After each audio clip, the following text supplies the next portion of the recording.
we've seen reasoning patterns where intuitively, at least that's how we argued, probabilistic influence kind of starts in one node and flows through the graph to another node. And that might seem like, you know, a bunch of hand waving, but it turns out that this is actually exactly what goes on in a Bayesian network.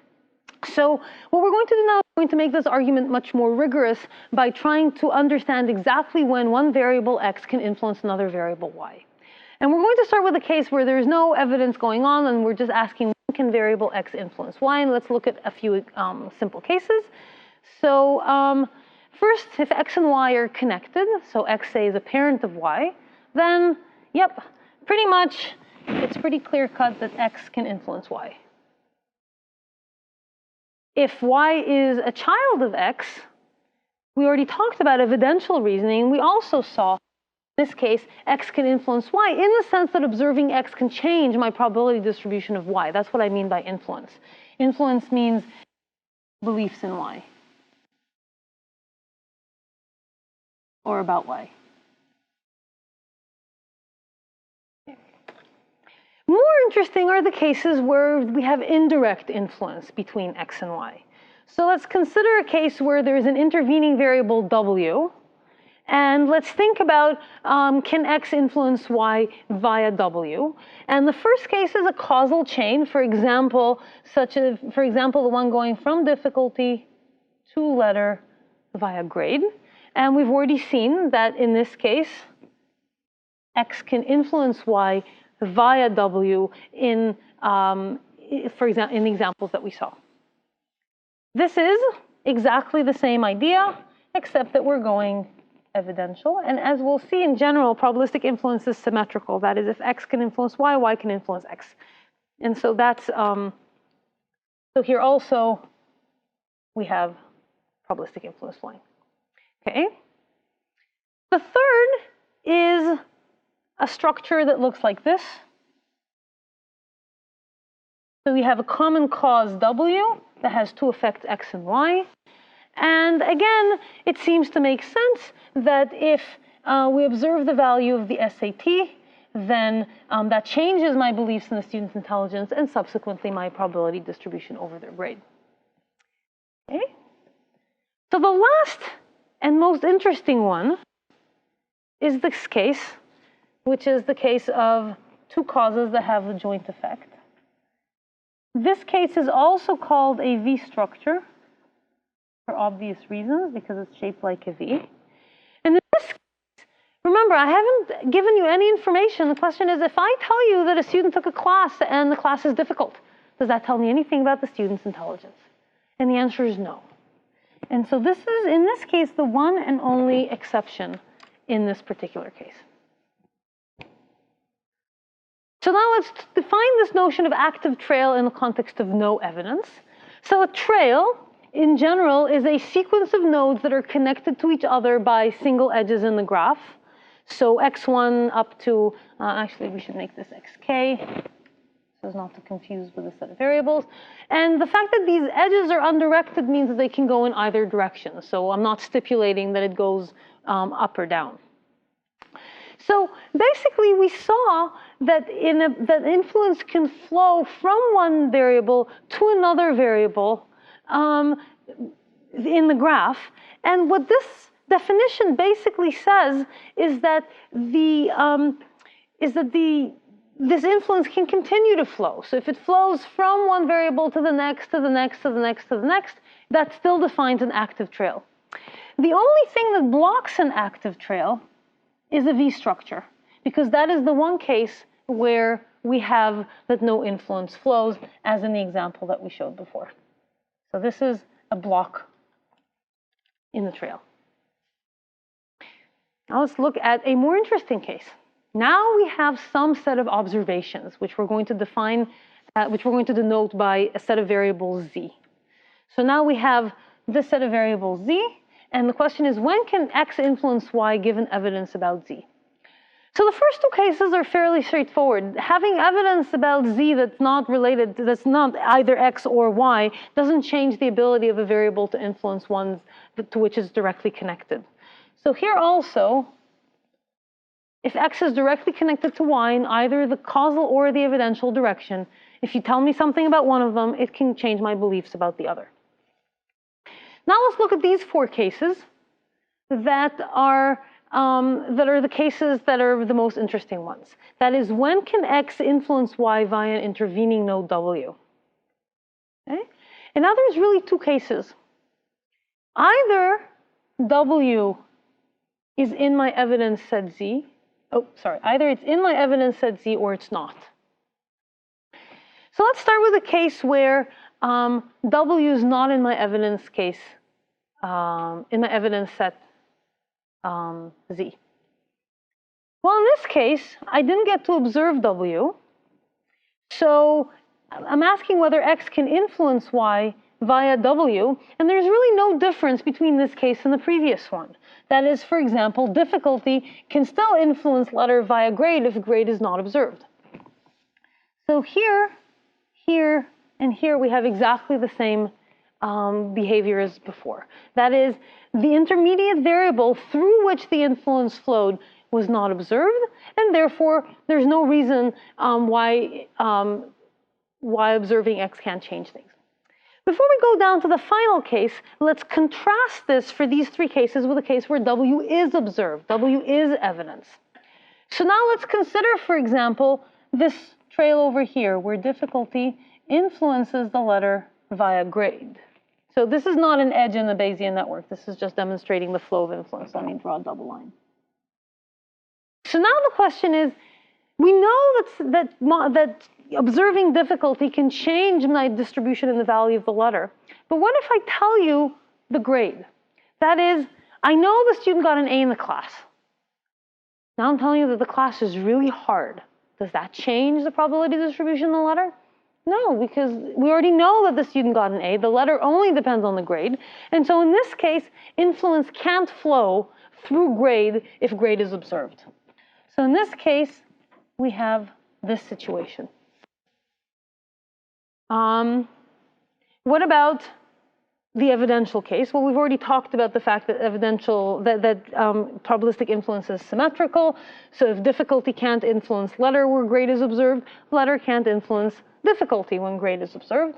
And so once again, we have no influence here.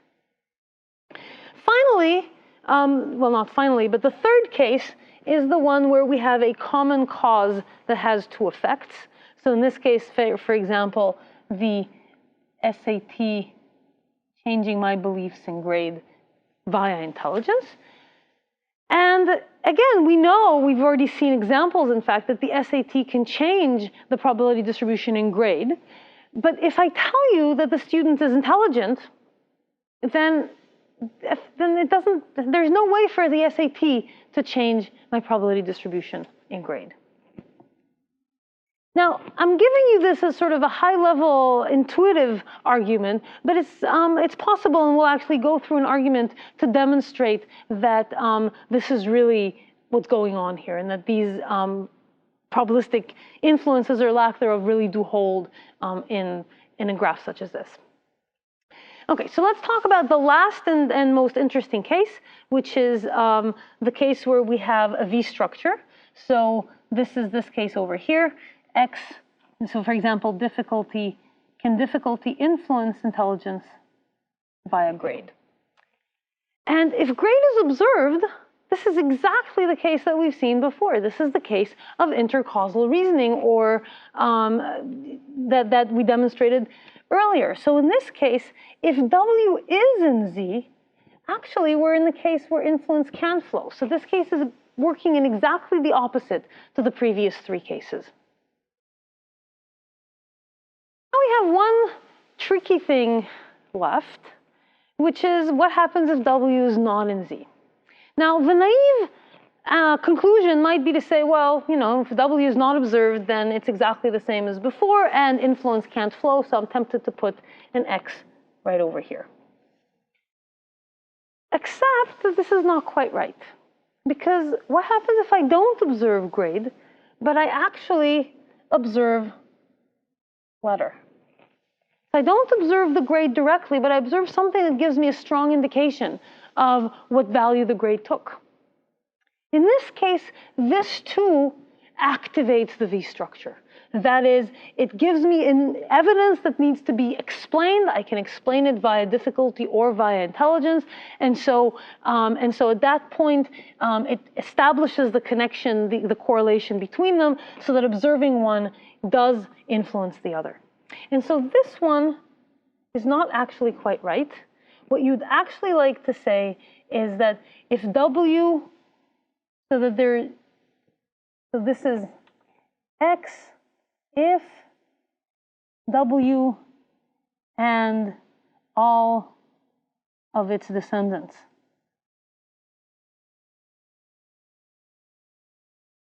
are not observed.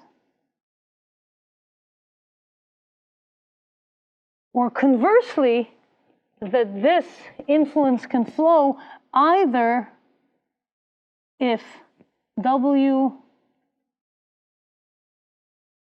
or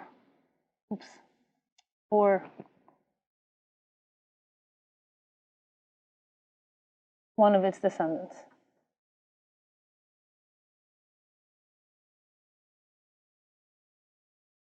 is observed. So this tells us a taxonomy of when influence can flow through an intervening variable. And now we can take that and we can put it together to define an overall model of a more general flow of influence. So for example, when can influence flow from S through I through G into D? Well, let's look at a couple of cases. What if I is observed? Well, if I is observed, then it blocks the trail. And if it blocks the trail, there's no more opportunity for it to flow. So that's a no. What about if I is not observed, but nothing else is observed? I not observed, and nor is anything else. Well, what happens then? Well, you can climb up through I, but you kind of fall down the river when you hit the grade. And you can't climb back up because there's nothing stopping you. And so that too doesn't allow influence to flow. On the other hand, if I is not observed,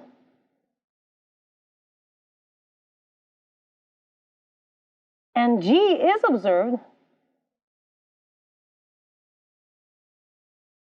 well, now you can climb up here, continue through here, grade is observed, so the water can kind of go back up the hill into difficulty. So you can think of it as a sort of a flow of water, except that different nodes behave differently in terms of the valve structure. So here, if you observe a variable, it closes valves that go like this. But if you have a V structure, closing this valve actually lets the water climb back upstream. So that's kind of an analogy. Okay, so how do we turn this into a formal definition? We have that a trail, x1 up to xn, and this should have been a k here as well, is active given z if we have two cases. First, every V structure needs to be activated. And the only way we can activate a V structure is if xi or one of its descendants is observed. So this is activate V structures.